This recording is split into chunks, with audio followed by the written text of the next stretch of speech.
time machine and wait. That's not a question! Questions! I need answers! Alright, we're back, and this question is the one I skipped over when I did the two-parter 10 questions thing. And it's from A Killer Is Dead. Hey Crow, what are your thoughts on the current generation of consoles? And do you think developers are running out of ideas for modern classics? Thanks. My thoughts on the current generation of consoles, which I'm going to say are the PS4, the Xbox One, and the Wii U. I really don't think the Sony and Microsoft should have released new consoles at this point. I don't know why everybody was it seemed like everybody seemed to be egging on Microsoft and Sony to be putting out a new console. And, I mean, I just didn't think it was right, like the right time for them to do it. Now, granted, it had been, since 2005, 2006, and it had been like 7-8 years since, between the time span between the PS3 release and the PS4 release and the Xbox 360 release and the Xbox One release. But I didn't think it was going to be that big of a difference. It seemed like, I don't know, I mean, they are more powerful, but I don't know, we're just not, I'm not really seeing right now things on those systems that the PS3 and Xbox 360 couldn't handle already. And my thoughts were almost the same thing between like the PS2 and the PS3. Now I see the big difference with the the high definition and stuff like that, HDMI. The PS2 didn't have HDMI output, the PS3 does. Even the original Xbox 360 didn't have HDMI output. But yeah, but with the Xbox 360 and the original Xbox, I did see the big difference, but not between the PS2 and the PS3 at first. But now I do see the difference.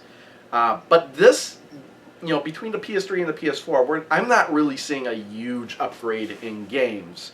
In fact, a lot of the games right now being released on the PS4 are also on the PS3. But, that's kind of standard, I think. Even when we had games on the PS1 still being released on, like, the Genesis and the Super Nintendo for, like, the first year or so.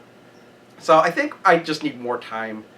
But I still think they could have waited a little bit more and had a more powerful system, both with the Xbox One and the PS4. I will say that the user interface, on the PS4 at least, is greatly improved, especially with updates and whatnot. They did improve that. I think that's the major improvement. But if you're just looking at the games, you see that, the graphics and everything are better and everything, but gameplay-wise, we're not seeing a big difference. Now, not like the difference between going from the Super Nintendo to the PS1, or even the PS1 to the PS2, I don't think.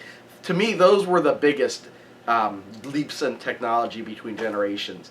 And because it seems like the Xbox One and the PS4 kind of rushed out there, it doesn't seem obvious for these large, leaps like I'm used to seeing. I'm sure if you're younger, you're gonna see a bigger leap than I am, I guess. Also, comparing it to a PC, I guess you could do that. I really don't see the merit in doing that, because there's a difference between gaming on a PC and gaming on a console. There just really is. Now, granted, that gap is narrowing and narrowing. I mean, basically, the PS4 and the Xbox One pretty much act as PCs. I mean, with a limited PCs, but I guess it's that limitation that makes them consoles, as it were. I mean, you can't really mod the stuff and whatnot. But that's what I like about the consoles, is that everybody that you're playing with is on a level playing field. It's the same, no matter what system, you could put in any PS4, and that game is going to be the same. Whereas with a PC, everybody's PC is different. Everybody's going to have a different experience, I think. Now we got the Wii U. I think Nintendo did need to put out a new system. I think the Wii U could have been a little bit more powerful, but it was released a year earlier than the PS4 or the Xbox One. And Nintendo does need to keep their costs down. The tablet, the whole tablet controller thing, they didn't need that. They really didn't need that. It does come in handy for some things. In fact, I was playing Smash Brothers. It does work really good with the custom editor, but honestly, they could have done that on the screen without the tablet, without drawing it. You could have done it with the controller. But Nintendo really did need to put out a new system because the Wii didn't even have HDMI or HD output. It was only, well, I think it was like 1080i at most, because with component cables. And on a big HD TV, that did not look good. But at least now they have the HDMI output on the Wii U, and it looks good. I really think they could have made the system more powerful if they didn't have that expensive tablet controller with it. I mean, that seems like, I mean, with the Wii, they tried a gimmick with the motion controllers, and they succeeded with that. With the Wii U, they tried another gimmick with the tablet controller, and I think they just ultimately wound up confusing everybody. So, so yeah, that's kind of my thoughts. Let's see, what was the second part of that question? Do I think developers are running out of ideas for modern classics? I think that's kind of a contradiction in terms.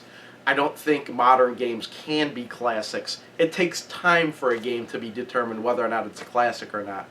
Like, I don't know. I mean, if you rewind way back to the early 1980s, were people saying, oh, Space Invaders, it's a classic. I mean, Space Invaders now is a classic. Pac-Man now is a classic game. But, I mean, some people might have thought that those were just fads back in the day. I don't know. Yeah, I think it takes time for developers to, or not developers, for people to determine whether or not a game is classic. How much time that is, I don't know. It's kind of an arbitrary thing. But it also depends on what your definition of a modern game is. To me, a modern game, I'm watching the cat play with a fish, a little stuffed fish toy. He's going nuts for it. Must be catnip in there or something. I mean, what is a modern game? Is it just the current generation? Is it the current generation and the last generation? Is there some kind of break point between older systems and modern systems? I don't know. All that stuff is kind of arbitrary. I think it just a game has to stand a test of time, and people, like, maybe, you know, a decade down the line have got to, you know, say, oh, I love that game, I'm going to play that game again, or I wouldn't mind playing that game again, or something like that. Or they remember the game really fondly, very positive. You know, if you were talking to somebody about a game that's like over 10, 20 years old, they're like, oh yeah, I used to love playing that game. That game's a classic. I don't know. It's all just arbitrary. All arbitrary name slinging, I guess.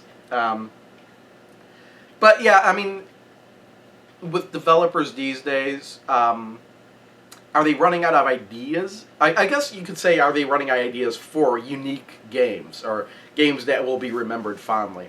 And you gotta, well, I don't know about the developers. I don't think that's the case. I mean, developers will always make the game as they feel is best, or, you know, that will entertain people.